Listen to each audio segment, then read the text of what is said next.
وَلَقَدْ يَسَّرْنَا الْقُرْآنَ لِلذِّكْرِ فَهَلْ مِن مُّدَّكِرٍ سابقوا الى مغفرۃ من ربکم وجنۃ عرضها كعرض السماء والارض اعدت للذین آمنوا باللہ ورسولہ اللہ اکبر ذلک فضل اللہ یؤتیہ من یشاء واللہ ذو الفضل العظیم۔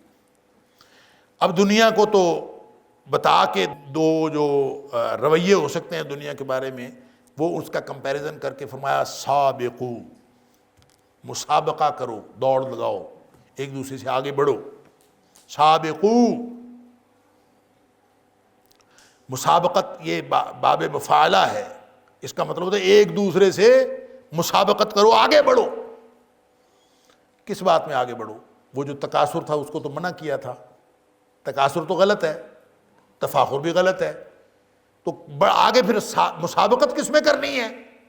مسابقت اس بات میں نہیں کرنی کہ میرے کپڑے تم سے زیادہ اچھے، میری گاڑی تم سے زیادہ اچھی، میرے مال تم سے زیادہ، میری اولاد تم سے زیادہ۔ یہ نہیں، یہ کام قیامت والے دن کی چیزیں کام نہیں آنی۔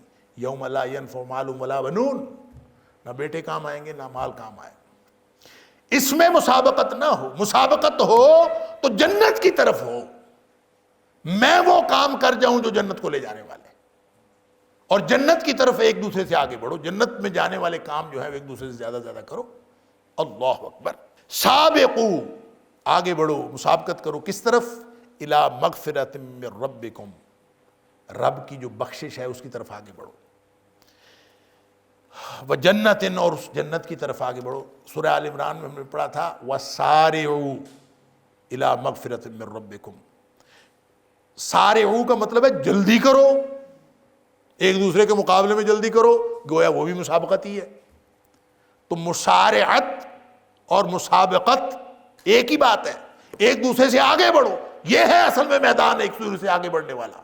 کس کی طرف؟ اللہ کی مغفرت کی طرف۔ میں زیادہ معافیاں مانگ لوں، میں اللہ کا زیادہ فرمانبردار بندہ بن جاؤں، اللہ کی فرمانبرداری میں آگے سے آگے بڑھتے رہنا اور کوشش کرتے رہنا، یہی اصل میں دین ہے۔ نبی کریم صلی اللہ علیہ وسلم جب بہت محنت فرماتے تھے اور راتوں کو کھڑے رہتے تھے اور پاؤں میں ورم آ جاتا تھا، اور آپ سے پوچھا گیا، حضرت عائشہ صدیقہ رضی اللہ تعالیٰ نے پوچھا، یا پھر کسی دوسری روایت میں حضرت مغیرہ بن شعبہ رضی اللہ تعالیٰ نے پوچھا کہ اللہ کے رسول صلی اللہ علیہ وسلم، آپ کے تو گناہ ہے ہی نہیں، آپ اتنی محنت کیوں کرتے ہیں، کیوں کھڑے رہتے ہیں؟ فرمایا کیا میں اس بات کو پسند نہ کروں، اس بات سے پیار نہ کروں کہ میں اللہ کا شکر گزار بندہ بن جاؤں؟ گویا نبی کریم صلی اللہ علیہ وسلم کو یہ بات پسند تھی کہ میں اللہ کا شکر گزار بندہ بنوں، تو اس کے لیے محنت کرتے تھے، آگے سے آگے بڑھتے تھے۔ تو جس نے بندگی میں محنت کرنی ہے، جس نے بندگی میں آگے سے آگے بڑھنا ہے، وہ گویا سابقو اور سارعو کا یہی تو معنی ہے کہ اس میں مسابقت کرو، اس میں آگے سے آگے بڑھو، اور جتنا اس میں ہو سکتا ہے۔ نبی پاک صلی اللہ علیہ وسلم فرمایا دنیا کے معاملے میں دیکھنا ہو نا تو اپنے سے نیچے والے کو دیکھو۔ کیوں؟ نیچے والے کو دیکھ کے تمہیں شکر کے جذبات پیدا ہوں گے، اور دین کے معاملے میں دیکھنا ہو تو ہم ہمیشہ اپنے سے آگے والے کو دیکھو، اور جب اپنے سے آگے والے کو دیکھو گے تو آگے بڑھنے کا جذبہ پیدا ہوگا اور نیکی کا جذبہ پیدا ہوگا۔ لہٰذا اس سے پورا مسئلہ حل ہو جاتا ہے۔ جب بھی نیکی کے معاملے میں خیال آئے نا، ہاں شکر ہے میں نے نماز پڑھ لی، کافی ہے، تو پھر کسی تہجد گزار کے پاس بیٹھ کر، کسی نوافل ادا کرنے والے کے پاس بیٹھ کر، جو نہ اشراق چھوڑتا ہے، نہ چاشت چھوڑتا ہے، نہ اوابین چھوڑتا ہے، نہ تہجد چھوڑتا ہے، اور نہ سنتیں، بلکہ ساتھ وضو کی سنتیں بھی پڑھتا ہے، تحیۃ المسجد کے الگ 2 نفل پڑھتا ہے، جس کو یہ نفل پڑھ کے اللہ تعالیٰ کو راضی کرنے کی عادت پڑی ہے، ذرا اس کو دیکھو ذرا، پھر تمہیں سمجھ آئے گی یار میں تو کچھ بھی نہیں پڑھتا، پھر تمہیں جذبہ پیدا ہوگا کہ میں تھوڑا سا آگے بڑھوں۔ صرف 30 روزے رمضان میں کے رکھ کے بندہ خوش ہوتا ہے کہ شکر ہے الحمدللہ، تو جو لوگ شوال کے 6 روزے رکھ رہے ہوتے ہیں ان کو ذرا دیکھو، جذبہ پیدا ہوتا ہے کہ میں بھی رکھ لوں۔ پھر جو لوگ ہر مہینے میں ایام بیز کے روزے رکھتے ہیں تو وہ رکھ لیے جائیں، 3 روزے 13، 14، 15، ان کو دیکھو، ایک شروع ہوتی ہے اندر، ایک فوراً ہی تحریک پیدا ہوتی۔ پھر جو ہر سوموار جمعرات کا روزہ رکھتا ہے ذرا اس کو دیکھو، دیکھ کے احساس محرومی پیدا ہوتا ہے کہ یار میں نے تو کچھ بھی نہیں کیا، میں بھی کچھ کروں۔ یہ طریقہ ہے زندگی گزارنے کا کہ نیکی، سابقو الی مغفرۃ من ربکم، رب کی طرف سے جو مغفرت ہے اس کی طرف ایک دوسرے سے آگے بڑھنے کی کوشش کرو، کیونکہ جو شخص آگے سے آگے بڑھ رہا ہے اس کو دیکھ کر اگر احساس محرومی پیدا ہو اور انسان میں آگے بڑھنے کا موقع، آگے بڑھنے کا شوق پیدا ہو، تو یہی تو مقصود ہے۔ اگر دنیا دیکھ کر احساس محرومی پیدا ہوتا ہے نا تو یہ مذموم ہے۔ دنیا دیکھ کر اپنے سے بڑے کو دیکھو تو احساس یہ ہونا چاہیے، دنیا میں دنیاوی اعتبار سے اپنے سے بڑے کو دیکھو، زیادہ مال والے کو دیکھو، زیادہ عہدے والے کو دیکھو، زیادہ دنیا جس کے پاس زیادہ ہے اس کو زیادہ والے کو دیکھو، تو دل میں پتہ کیا احساس پیدا ہونا چاہیے؟ احساس یہ پیدا ہونا چاہیے کہ شکر ہے مجھے اللہ نے نہیں دی۔ کیوں؟ اس لیے کہ جس کے پاس جتنی زیادہ دولت ہے، جتنا زیادہ کچھ ہے، اتنا اس کا بڑا امتحان ہے۔ اقتدار بڑا ہے، امتحان بڑا ہے۔ دولت زیادہ ہے، امتحان بڑا ہے، امتحان اس کا زیادہ ہے۔ اللہ تعالیٰ فرماتا ہے، ہم سورہ طٰہٰ میں پڑھا ہے، وَلَا تَمُدَّنَّ عَيْنَيْكَ إِلَىٰ مَا مَتَّعْنَا بِهِ أَزْوَاجًا مِّنْهُمْ زَهْرَةَ الْحَيَاةِ الدُّنْيَا، کہ لِنَفْتِنَهُمْ فِيهِ، کہ جو کچھ ہم نے لوگوں کو دنیاوی زندگی کی آرائش کا سامان دیا ہے اس کی طرف آنکھیں لمبی کر کر کے نہ دیکھو، آنکھیں پھاڑ پھاڑ کر نہ دیکھو۔ اس کے پاس اتنا کاروبار، اتنا بینک بیلنس، اتنا سونا، اتنی مال، اتنی دولت، اتنی بڑی گاڑی، اتنی بڑی کوٹھی، آنکھیں پھاڑ پھاڑ کر نہ دیکھو۔ کیوں؟ یہ اللہ نے ان کو دیا ہے آزمائش اور امتحان کے لیے۔ تو جس کو اللہ نے امتحان کے لیے دیا ہے تو اس کا مطلب ہے اس کا امتحان تو بڑا ہو جائے گا نا۔ جس کا جتنا زیادہ مال اتنا بڑا امتحان، جتنا بڑا اقتدار اتنا بڑا امتحان، جو جتنی زیادہ اس کے پاس اللہ کی نعمتیں اتنا بڑا امتحان، جس کے پاس کم ہے اس کے پاس امتحان کم ہے، تو اس پر خوش ہو جانا چاہیے نا۔ وَالرِّزْقُ رَبِّكَ خَيْرٌ وَأَبْقَىٰ، تیرے رب کے پاس جو عطا ہونے والی چیزیں ہیں نا وہ بہت بہتر ہیں اس سے، اور وہ باقی رہنے والی ہیں۔ یہ ختم ہو جانے والی، یہی دھوکہ ہے۔ ختم ہو جانے والی چیز کے پیچھے بھاگنا ہے یا باقی رہنے والی چیز کے پیچھے بھاگنا ہے، اگر انسان کو یہ بات سمجھ آ جائے تو دھوکہ ختم ہو جاتا ہے۔ البتہ اوپر والے کو دیکھو تو شکر کرو کہ شکر ہے میرا امتحان نہیں۔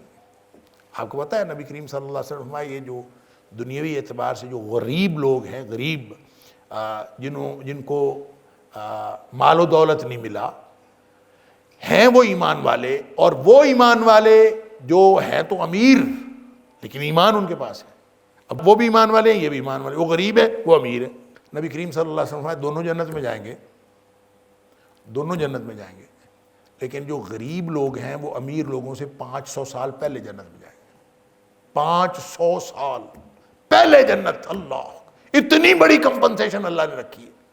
تو آدمی خوش ہو کہ شکر، کسی کو بھی دیکھے جو دنیا دار اور بے دین دنیا دار ہیں، مال و دولت والے، ان کو تو دیکھ کر اللہ کا شکر کو کہ شکر ہے کہ پتہ نہیں ان کی دولت نے ان کو دین سے دور کیا ہوا ہے، اور جو دین والے ایمان والے ہیں ان کی طرف بھی دیکھ کر شکر کرو کہ انشاءاللہ ہمیں اللہ تعالیٰ 500 سال پہلے جنت میں لے جائے۔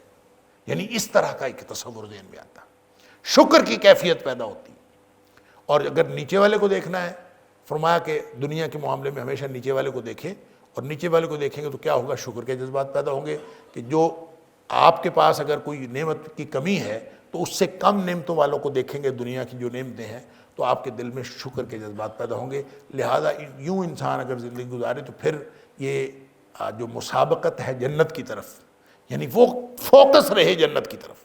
میں نے پہلے بھی عرض کیا کہ جن کا فوکس دنیا ہو جاتی ہے پھر دنیا دھوکہ بن جاتی ہے، جن کا فوکس آخرت رہتا ہے یہ دنیا ان کے لیے بڑی قیمتی ہے۔ اس لیے فرمایا سابقو، بس آگے بڑھو، الی مغفرۃ من ربکم وجنۃ عرضھا کعرض السماء، آگے بڑھو مغفرت کی طرف اپنے رب کی طرف سے، وجنۃ، اور اس جنت کی طرف، عرضھا کعرض السماء والارض، جس کا جو عرض ہے، جس کی چوڑائی، عرض کہتے ہیں چوڑائی کو، یہ خواتین کو بڑا پتہ ہوتا ہے۔ یہ میں نے عرض کا لفظ پہلی دفعہ خواتین سے ہی سنا تھا، وہ کہتی ہیں اتنے عرض کا کپڑا، اتنے عرض کا کپڑا، تو اس کا عرض کتنا ہے؟ اس وقت نہیں تھا پتا کہ عرض کیا ہوتا ہے، تو پھر خواتین سے ہی پتہ چلا کہ عرض کا مطلب ہوتا ہے چوڑائی۔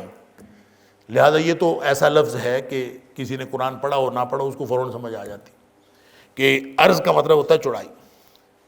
تو وہ جنت اتنی بڑی ہے، عرضھا کعرض السماء والارض، سورہ آل عمران میں فرمایا تھا عرضھا السماوات والارض، اس کی چوڑائی زمین و آسمان کے برابر ہے، یا زمین و آسمان اس کی چوڑائی ہے، یہاں فرمایا زمین و آسمان کی چوڑائی کے برابر۔ اب یہ زمین و آسمان کتنے چوڑے ہیں، کتنی چوڑائی ہے زمین و آسمان کی، کسی کو پتہ ہے؟ پتہ ہی نہیں، چوڑائی کتنی ہے، لمبائی کتنی ہے، کچھ نہیں پتہ۔ سائنسدان حساب کتاب لگاتے رہتے ہیں، وہ کہتے ہیں کہ یہ جو زمین ہے یہ نظام شمسی کا حصہ ہے، اور جو سورج ہے یہ کئی لاکھ، پتہ نہیں 12 لاکھ گنا بڑا ہے، یہ زمین سے سورج جو ہے وہ 12 لاکھ گنا بڑا ہے۔ یہ 12 لاکھ گنا کیا ہوتا ہے، زمین سے 12 لاکھ گنا کیا ہوگا، سمجھ میں نہیں بات آتی۔ پھر یہ پورا نظام شمسی ہے، پھر اس نظام شمسی میں یہ جس گلیکسی کا حصہ ہے، اس گلیکسی کے اندر جو ہے وہ کئی لاکھ نہیں،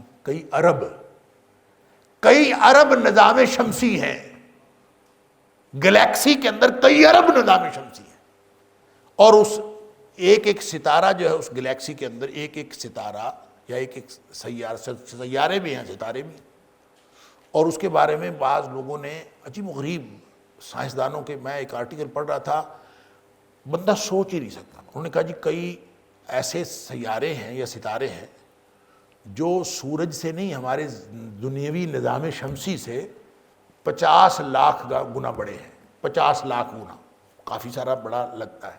پھر کہتے ہیں نہیں، بعض سیارے ایسے ہیں جو 1 ارب گنا بڑے ہیں، 1 ارب گنا بڑے، یعنی سمجھ میں نہیں آتی بات، اور بڑھتے جائیں، پھر یہ ایک گلیکسی ہے، پھر اس گلیکسی کے اوپر جائیں تو آگے پھر پورا کائنات کے اندر، ان آسمانوں کے اندر پھر گلیکسیز کا کلسٹر بنتا ہے، یعنی ایسا کلسٹر ہے اس کے اندر کئی گلیکسیاں شامل ہیں، وہ جو ایک گلیکسی کے اندر جہاں کئی ملین بڑا ستارہ جو موجود ہے، وہ ساری گلیکسی ایک گلیکسی ہوتی ہے، پھر اس طرح کی کئی گلیکسیاں، یہ مل کے پتہ نہیں کتنا بڑا ہے۔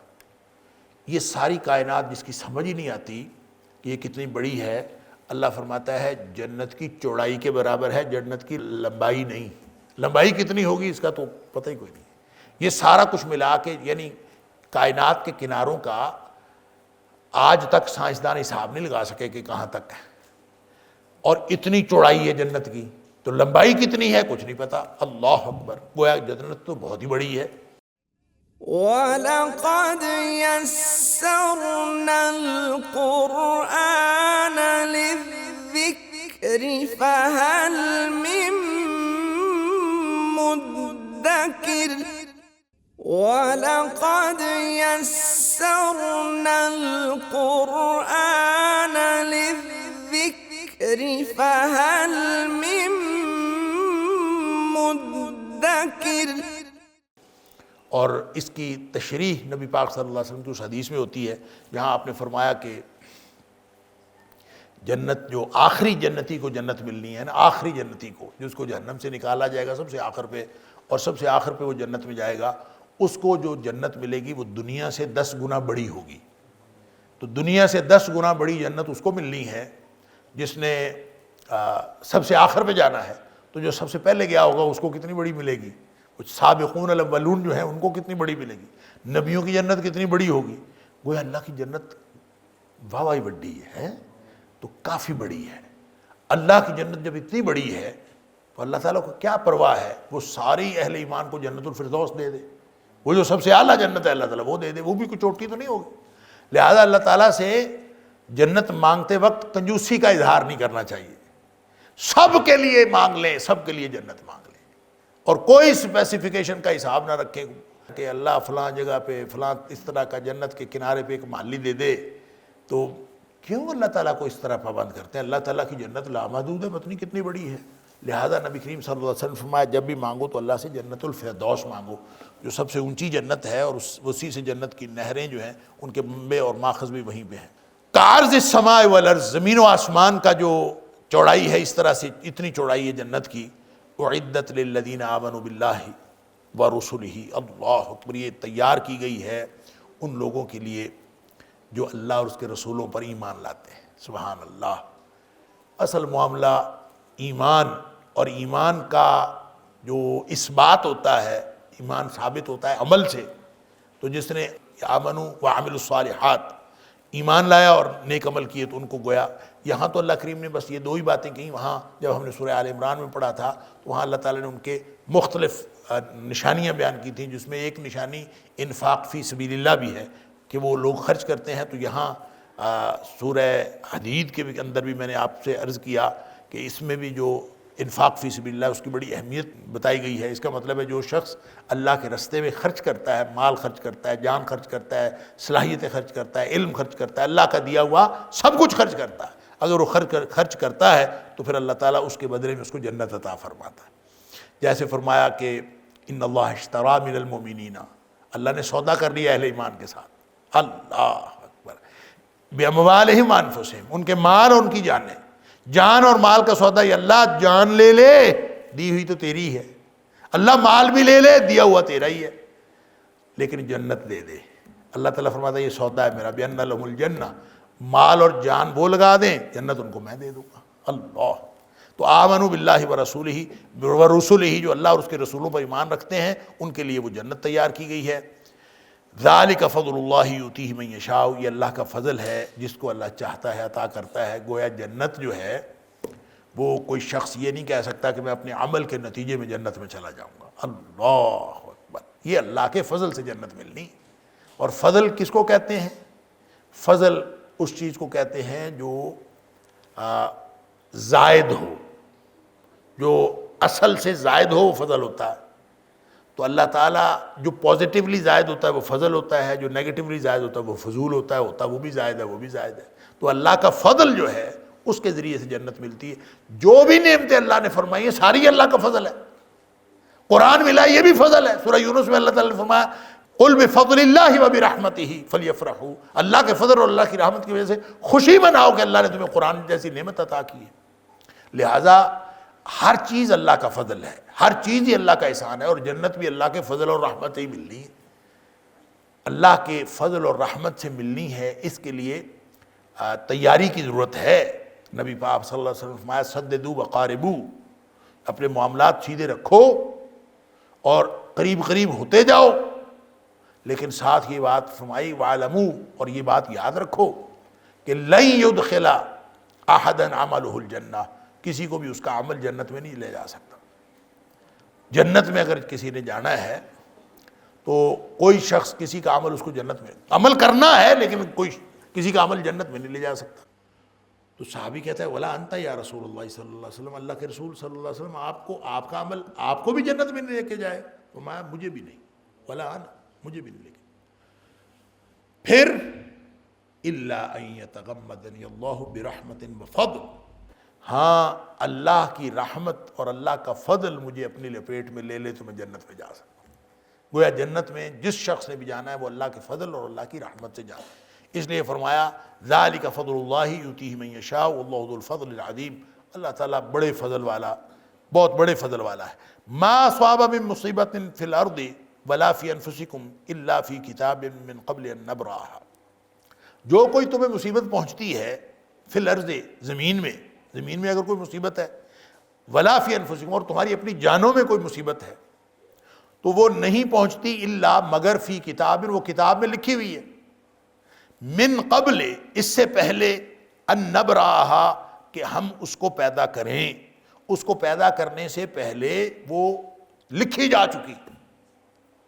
نبرأها، کس کو پیدا کریں، کس کو پیدا کرنے سے پہلے لکھی جا چکی ہے۔ جو ہا کی ضمیر ہے اس کے تین امکانات ہیں، پیچھے تین بیان ہوئی ہیں۔ ایک بیان ہوئی ہے مصیبت، ما اصاب من مصیبت، تو اس کی ہا کی ضمیر مصیبت کی طرف ہو سکتی ہے۔ دوسری چیز بیان ہوئی ہے الارض، زمین، تو اس کی نسبت الارض کی طرف بھی ہو سکتی ہے۔ اور تیسری اس ضمیر کی نسبت ہو سکتی ہے انفس کی طرف، تمہاری جانیں، ٹھیک ہے۔ تو اس کا پھر ترجمہ کس طرح مختلف ہوگا کہ ما اصاب من مصیبت فی الارض ولا فی انفسکم، کوئی مصیبت تمہیں نہیں پہنچتی، نہ زمین میں اور نہ ہی تمہارے دلوں کو، تمہارے اپنے آپ کو کوئی تکلیف نہیں پہنچتی، الا فی کتاب، مگر وہ لکھی ہوئی ہوتی ہے، من قبل ان نبرأها، اس سے پہلے کہ اس مصیبت کو پیدا کیا جائے، اس مصیبت کے پیدا ہونے سے پہلے یہ لکھی جا چکی ہوتی۔ اور اگر اس کا تعلق عرض کے ساتھ، اس کا مطلب ہے زمین کو پیدا کرنے سے بھی پہلے لکھی گئی، اور اگر اس کا تعلق نفس کے ساتھ ہے، جان کے ساتھ، تو اس کا مطلب ہے اس جان کو پیدا کرنے سے بھی پہلے اس کی تقدیر لکھی گئی۔ تو اس کی وضاحت نبی پاک صلی اللہ علیہ وسلم نے فرمائی کہ اللہ نے تقدیریں لکھ دی، قدر اللہ المقادیر، اللہ نے تقدیریں لکھ دیں قبل ان یخلق السماوات والارض، زمین و آسمان پیدا کرنے سے بھی پہلے 50,000 سال پہلے یہ تقدیریں لکھ دی تھیں، یعنی اس وقت سے یہ چیزیں لکھی ہوئی ہیں۔ اب یہ ہمیں کیا کہا جا رہا ہے کہ ساری مصیبتیں جو آتی ہیں یہ پہلے سے لکھی ہوئی ہوتی ہیں۔ ان ذلک علی اللہ یسیر، اللہ کے لیے بڑا آسان ہے، یعنی ہمیں اگر لکھنا پڑے، ہم ماضی تو لکھ سکتے ہیں، ماضی کی کوئی بات پتہ چلے تو وہ تو ہم لکھ لیتے ہیں، مستقبل کیسے لکھ سکتے ہیں؟ مستقبل کی کوئی بات کوئی کیسے کہہ سکتا ہے کہ ایسے ہوگا؟ تو اللہ کا علم یقینی جو ہے وہ مستقبل کے بارے میں، اللہ کے علم کے بارے میں، یعنی اس کی چونکہ نوعیت ہی مختلف ہے، وہ ہمارے علم جیسا نہیں ہے، لیس کمثلہ شیء، لہذا اللہ تعالیٰ کو مستقبل کا علم بھی اس علم سے کہیں زیادہ یقینی ہے جس طرح ہمارا ماضی کا علم ہے۔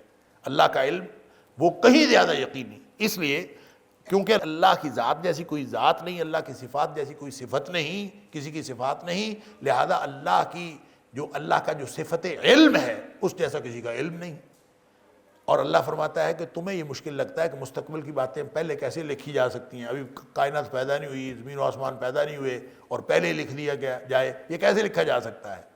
فرمایا ان ذلک علی اللہ یسیر، اللہ کے لیے بڑا ہی آسان ہے، یہ تمہیں سمجھ نہیں آتی، اللہ کے لیے بڑا آسان ہے کہ ہر چیز جو ہے پیدا بھی نہیں ہوئی، اللہ تعالیٰ نے اس سے پہلے ہی سب کچھ لکھ دیا۔ لکھا کیوں؟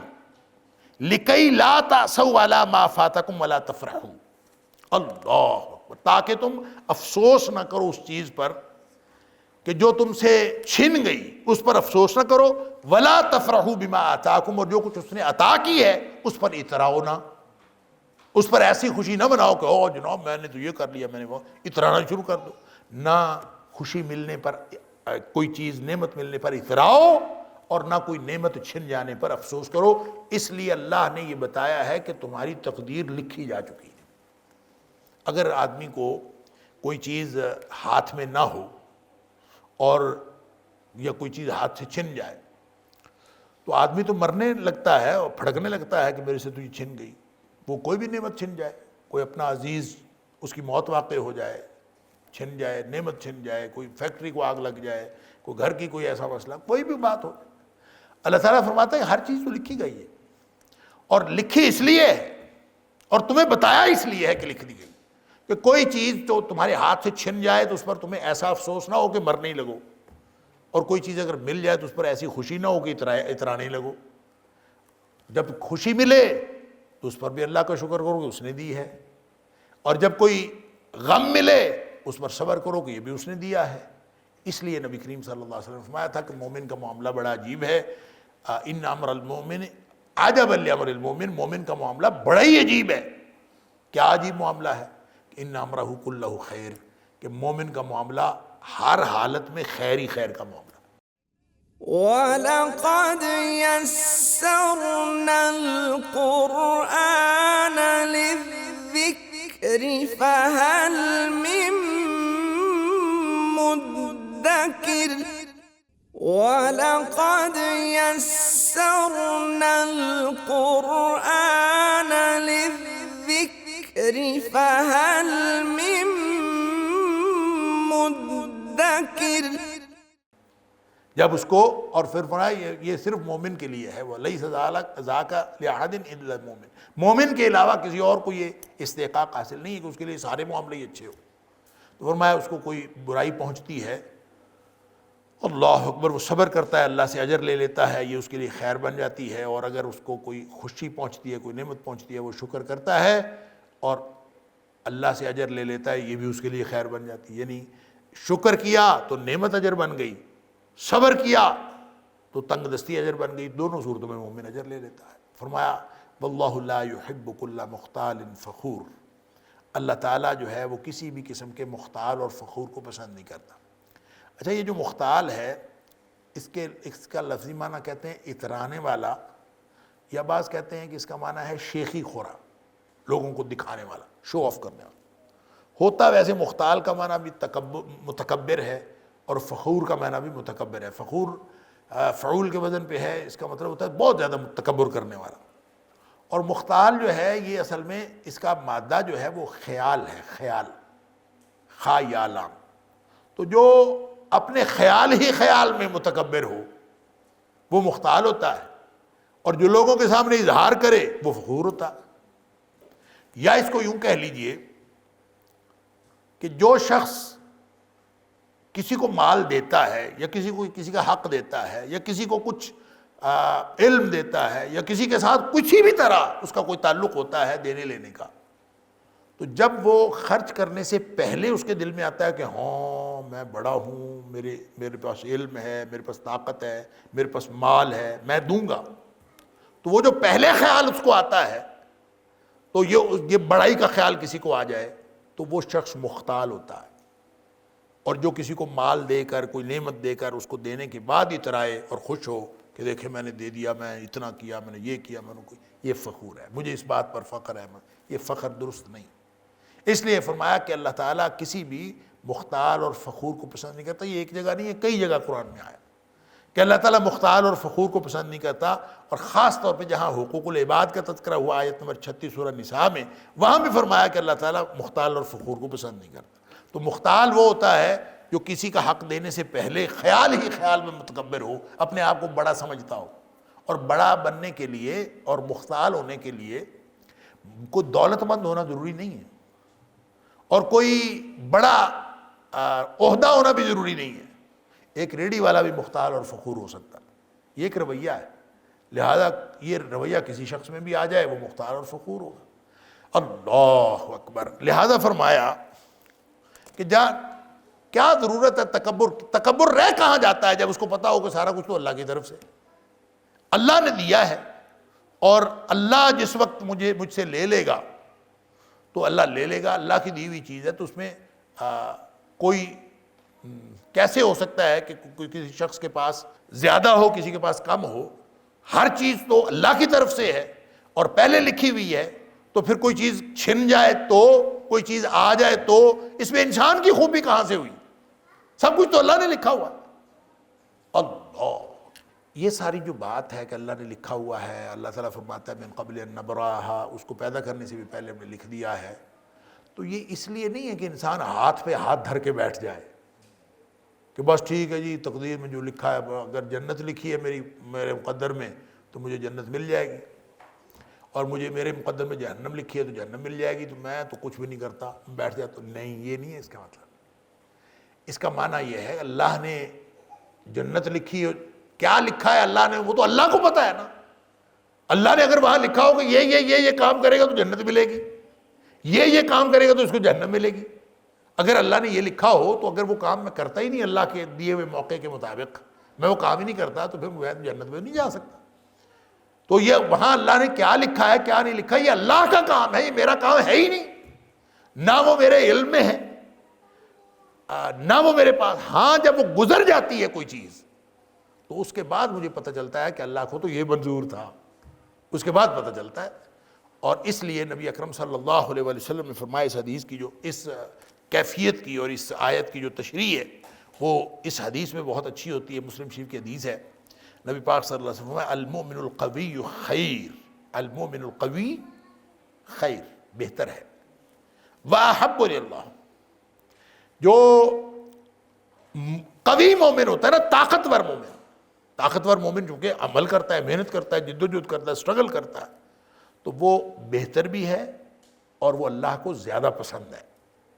احب الی اللہ، اللہ کے ہاں زیادہ پسند ہے، من المؤمن الضعیف، اس مومن سے جو کمزور آدمی ہے، وہ کام ہی نہیں کرتا، بیٹھا رہتا ہے، کسل مند ہے، کوئی بھی اس کی اندر کوئی سستی ہے، کوئی کاہلی ہے، کمزور ہے، وہ چاہے روحانی طور پر کمزور ہے چاہے جسمانی طور پر کمزور مومن اللہ کو پسند نہیں ہے۔ لیکن یہ پسند نہیں ہے کس کے مقابلے میں؟ تگڑے مومن کے مقابلے میں۔ یہ نہیں ہے کہ کمزور مومن اللہ کو پسند ہی نہیں ہے، کمزور بھی ہوتے ہیں، تگڑے بھی ہوتے ہیں، لیکن فرمایا کہ جو قوی مومن ہے وہ اللہ کو زیادہ پسند ہے من المؤمن الضعیف، ضعیف مومن سے، وفی کل خیر، اصل میں دونوں میں بھلائی ہے، کمزور مومن میں بھی بھلائی ہے اور تگڑے مومن میں بھی بھلائی ہے، لیکن تگڑے اور مومن کمزور کے مقابلے میں جب مقابلہ ہوتا ہے تو تگڑا مومن زیادہ قوی مومن وہ اللہ کو زیادہ پسند ہے۔ لیکن فرمایا جو چیز تمہیں فائدہ دے اس کی ہرس رکھ، یعنی اس کے پیچھے دوڑ جو چیز فائدے والی ہے، اور فائدے والا علم بھی ہو سکتا ہے، فائدے والی دنیا بھی ہو سکتی ہے، فائدے والے ماحول بھی ہو سکتا ہے، فائدے والی چیزیں ہو سکتی ہیں، فائدے والے تعلقات ہو سکتے ہیں، فائدے والی بہت سی چیزیں۔ تو جو چیزیں تمہیں فائدہ دیں گی، فائدہ کون سا وہی پہلے ہی بتا دیا ہے۔ یہ نبی کریم صلی اللہ علیہ وسلم جس بات کی تشریح کر رہے ہیں گویا قرآن نے پہلے ہی بتا دیا ہے کہ دنیا کے لیے اگر زندگی گزاری جائے گی تو وہ نقصان دہ ہے، اگر دنیا کی زندگی آخرت کے لیے گزاری جائے گی تو فائدہ مند ہے۔ اس لیے فرمایا وہ فائدہ جو اصل میں اخروی فائدہ ہے اس فائدے کے لیے کوشش کرتے رہو، وَاسْتَعِنْ بِاللَّهِ، اللہ سے مدد بھی مانگتے رہو، کوشش بھی کرنی ہے۔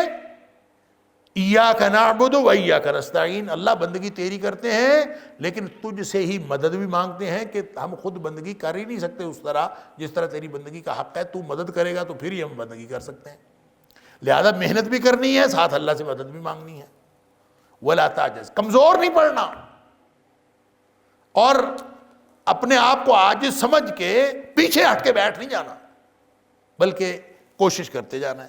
وَإِنْ أَصَابَكَ شَيْءٌ، اور اگر کوئی مصیبت پہنچ ہی جاتی ہے تمہیں، فَلَا تَقُلْ، پھر یہ نہیں کہنا لَوْ أَنِّي فَعَلْتُ كَانَ كَذَاكَ وَكَذَا، اگر میں نے یوں کیا ہوتا تو پھر یہ ہو جاتا، یہ ہو جاتا تو یہ ہو جاتا، میں نے یوں کیا ہوتا تو پھر یہ ہو جاتا، میں نے یوں کیا ہوتا، یہ نہ کہا کرو بھئی جو کچھ ہو گیا ہو گیا۔